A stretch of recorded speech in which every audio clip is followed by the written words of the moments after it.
श्रीमद् जगत गुरु रामानंदाचार्य जी महाराज को जाता है। वर्तमान काल की जो स्थिति है, जो समाज कट रहा है, बंट रहा है और छट रहा है, जाति के नाम पर, धर्म के नाम पर, संप्रदाय के नाम पर, भाषा के नाम पर, राज्य के नाम पर, आज से 700 वर्ष पूर्व भी भारत की स्थिति इसी प्रकार से थी। कोई तंत्र के नाम पर, कोई भाषा के नाम पर, कोई संप्रदाय के नाम पर जब समाज को बांट रहा था, काट रहा था और छांट रहा था, तब ऐसे कराल काल में श्रीमद् जगत गुरु रामानंदाचार्य जी महाराज ने राम तारक मंत्र दिया और कहा, सर्वे प्रपत्ते रधिकारिणो मता। भगवान की शरण में आने के लिए आज कहा जाता है कि इस जाति को मंदिर में नहीं जाने दिया जाता है, उस जाति को मंदिर में नहीं जाने दिया जाता है।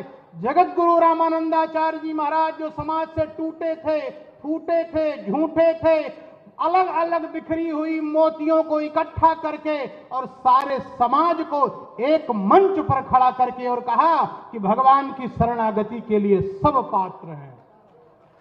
और मुझे लगता है कि आज वर्तमान काल में अयोध्या में मलेच्छों ने एक यंत्र लगाया था। कोई भी उस यंत्र के नीचे से निकलता था तो वो मलेच्छ हो जाता था। अयोध्या जाने से लोग डरने लगे थे। भगवान श्री रामानंदाचार्य जी महाराज के शिष्य हुए अनंताचार्य जी महाराज। अनंताचार्य जी को स्वामी रामानंदाचार्य जी ने भेजा राम तारक मंत्र का यंत्र बनाकर, और वो यंत्र जो अयोध्या में लगाया गया तो जितने मलेच्छ उसके नीचे से जाते थे उनके सर पर चोटी और तिलक चंदन उनके मस्तक पर बन जाया करता था। यह देन है श्रीमद् जगत गुरु रामानंदाचार्य जी महाराज का। आज के इस परिवेश में जब हमारा समाज पुनः उस जगह पर आकर के खड़ा है कि जब विधर्मी इसके ताने बाने को तोड़ करके जाति के नाम पर, धर्म के नाम पर, संप्रदाय के नाम पर अलग कर देना चाहते हैं, मुझे लगता है कि वही मंत्र एक बार पुनः जागृत होना चाहिए, जिस मंत्र को प्रयागराज की पावन धरा से निकलकर पंचगंगा घाट काशी में, जहां का प्रतिनिधित्व हमारे सतुआ बाबा करते हैं।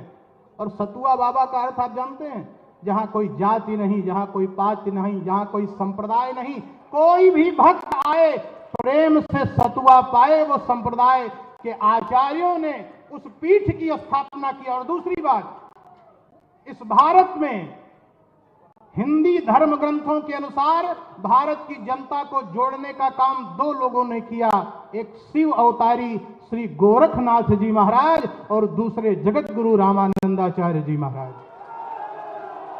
और हम लोगों का सौभाग्य है कि आज उस जगत गुरु रामानंदाचार्य की इस पावन जयंती में आज भी जब समाज कटता बढ़ता और छटता चला जा रहा है तो हम संतों का प्रतिनिधित्व करने वाले माननीय मुख्यमंत्री योगी आदित्यनाथ जी खड़े हैं और प्रयाग से यह संदेश देने का कार्य हम लोग कर रहे हैं कि ना तो हम कटेंगे ना तो हम बटेंगे, परमात्मा के चरणों में जाने का अधिकार सबको है, सबको अधिकार है। सर्वे प्रपत्ते अधिकारिणो मता, उस मंत्र को जगत गुरु रामानंदाचार्य जी महाराज ने ऊंचाई पर, पेड़ पर चढ़कर और पूरे समाज को सुनाने का कार्य किया है। आप सब जानते हैं उनके 12 शिष्य हैं।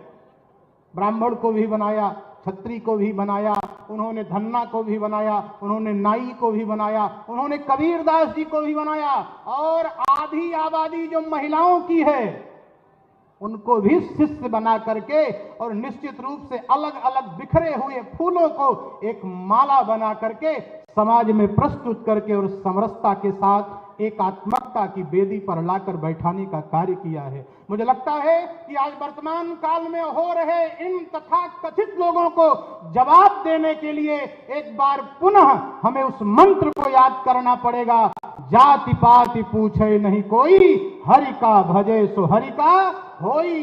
प्रत्येक व्यक्ति जिस दिन इस बात को अपने जीवन में उतार लेगा, सनातन संस्कृति का कोई कुछ बिगाड़ नहीं सकता है। मैं बहुत धन्यवाद देता हूं सतुआ बाबा को कि इस प्रयाग की पावन वसुंधरा पर एक बार पुनः श्री रामानंदाचार्य जी महाराज की इस पावन जयंती पर पूज्य मुख्यमंत्री जी महाराज यहां पर पधारे हैं। मैं महाराज श्री के चरणों में एक निवेदन करता हूं कि पूज्य महाराज श्री ने जिस प्रकार से पूरे उत्तर प्रदेश में सब जगह पर वहां के मान बिंदुओं के अनुसार, वहां की व्यवस्था के अनुसार, जिसमें अयोध्या सर्वोपरि है, उसी प्रकार प्रयाग में ऐसा कुछ रामानंदाचार्य जी महाराज के नाम से हो जाए कि आने वाली पीढ़ी भगवान श्री रामानंदाचार्य जी को सदा सदा के लिए याद रखे।